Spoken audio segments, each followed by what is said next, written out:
Okay, hari ini Abra nak buat satu video berkaitan dengan permainan tradisional ataupun permainan yang cukup legend zaman aku, tetapi yang paling menyedihkan zaman sekarang dia semakin dilupakan. So ada beberapa permainan yang sangat legend, yang permainan ni orang cakap zaman-zaman aku je.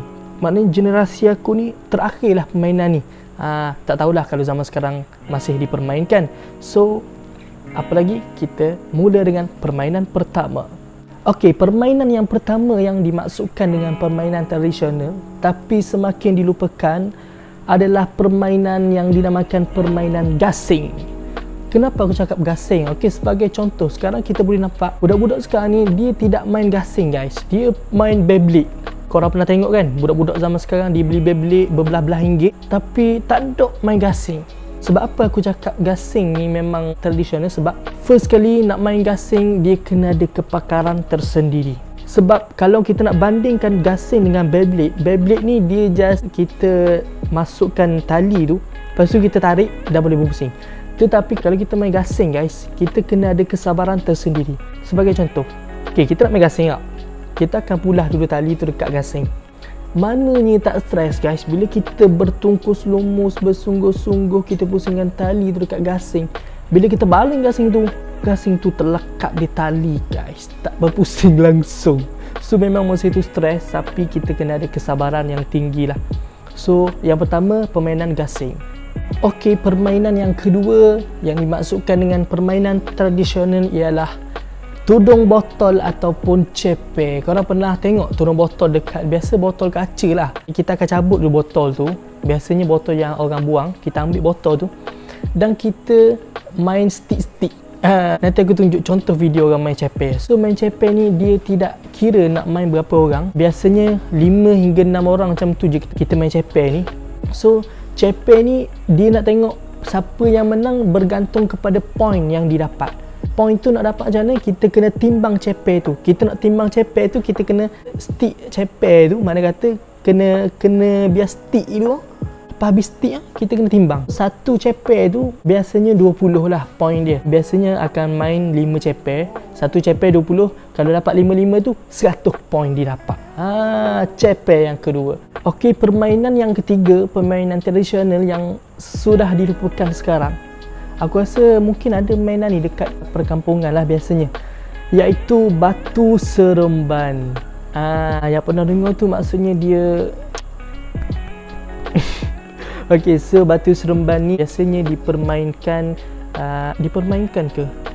dimainkan. Okey, batu seremban ni biasanya dimainkan oleh para wanita. Okey, budak-budak peluang lah biasanya akan main batu seremban, tetapi tidak menjadi permasalahan kalau lelaki nak main batu seremban ni. Tetapi nampak macam boleh bayang kalau 5 orang puang, seorang je lelaki main batu seremban. Mesti kena kata dia orang, tapi tak ada masalah. Aku pun pernah main batu seremban dulu. Batu seremban ni dia macam cepe juga. Maknanya batu tu kita main dalam 5 hingga 6 biji. Tetapi beza dia dengan cepe tadi adalah batu bukan kita main stick. Kalau kita stick batu, acur jari. So batu seremban ni kita akan main sambuk. Satu, kita baling satu, ambil satu. Dia 1, 2, 3. Maknanya sambuk satu batu. Lepas tu level seterusnya sambuk 2 batu. Level 3 sambut 3 batu, level ke-4 sambung 4 batu, level ke-5 lepas sebutir batu, sautlah ke. Segitulah cara main batu selambung ataupun batu seremban. Kalau korang pernah main batu seremban, beri komen dok. Biasanya menang batu seremban. Sebab pengalaman aku main batu seremban, tak tahu siapa menang. Sebab tak tahu nak habis gana.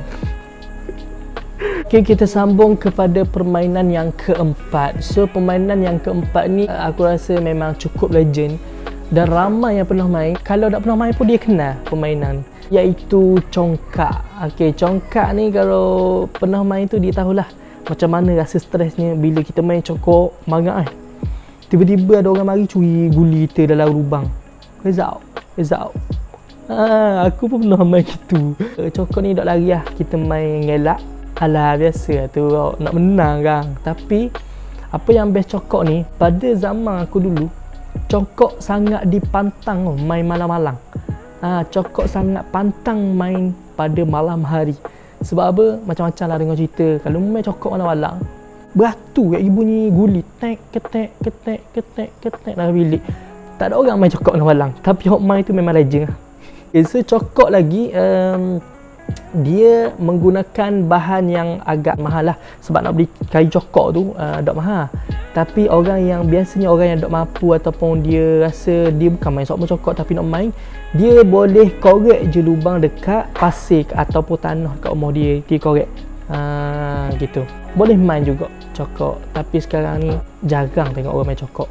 Okey, permainan yang kelima, permainan tradisional yang zaman-zaman aku tu memang waktu petang memang dijadikan sebagai rutin lah mana kata. Tapi dok hari-hari dia sampai bulan, contohnya bulan 5, bulan-bulan terkujuh, maknanya angin kuat, kita main buat petang, iaitu aku sebut dah ke? Iaitu layang-layang guys. So layang-layang ni mungkin korang rasa lah layang-layang zaman ni ada game main dekat patah, macam kita pergi patah kita beli layang-layang. Maksud aku layang-layang yang tradisional yang dilupakan sekarang, hampir dilupakan, tetapi aku rasa dalam kampung-kampung, dalam pedalaman ataupun orang-orang lama masih main. Tapi layang-layang dimaksudkan tradisional iaitu layang-layang buatan sendiri. Okey, so sini siapa pernah buat layang-layang sendiri? Buat uwa sendiri. Layang-layang, uwa. Dua itu maksud lebih kurang sama lah. Layang-layang, uwa. Okey, so siapa pernah buat layang-layang sendiri? Hok, biasanya kita beli kedai, kita beli bukan kedai, kita beli dekat patah biasa. Tapi uwa yang legend, uwa buat sendiri boh. Kita beli kertas uwa, kita asal buluh, kita beli gang, lepas tu kita buat sendiri. Itulah tradisionalnya. Permainan yang terakhir, yang ini aku nak share 6 je permainan tradisional ataupun permainan yang legend zaman aku, iaitu ting-ting. Ting-ting ni permainan yang biasanya orang puang main. Tapi masa zaman aku main jugalah ting-ting, sebab tak ada permainan lain. Sebab dulu jarang masa kecil-kecil budak-budak memang kumpul belaka luar rumah petang-petang, tak ada main tepung dalam rumah. Maknanya petang-petang kita tubik, kita main lah. Antaranya tak kejar, tak nusuk, tak boya. Tapi saya nak cakap pasal ting-ting. Ting-ting ni permainan yang kita kena lakar atas jalan ataupun atas latar menggunakan kapur biasanya. Kita kena lakar, buat petok, ada bentuk nanti korang tengok bentuk macam mana. So setiap orang akan lompat mengikut kotak tu, mengikut nombor 1, 2, 3, 4. Sebelum kita lompat tu, kita kena baling batu dulu, sebatu. So kalau batu tu berhenti dekat nombor 3, so kita akan lompat nombor 1, 2, nombor 4. Tak boleh lompat nombor 3 sebab ada batu kat situ. So itulah orang panggil ting-ting. Ting-ting ni juga kita boleh main beberapa orang. Tak kira nak main seorang, 2 orang, 3 orang. Kalau main seorang tu nampak pelik tau. Bahaya main ting-ting seorang. Itulah antara permainan yang tradisional, permainan yang legend bagi aku dan sekarang semakin dilupakan guys. So tu je kot permainan yang aku boleh kongsikan untuk korang pada kali ni. Ada banyak lagi benarnya permainan tradisional. Nanti korang subscribe di channel ni, nantikan video-video akan datang, InsyaAllah bermanfaat. Semoga kita berjumpa lagi. Assalamualaikum.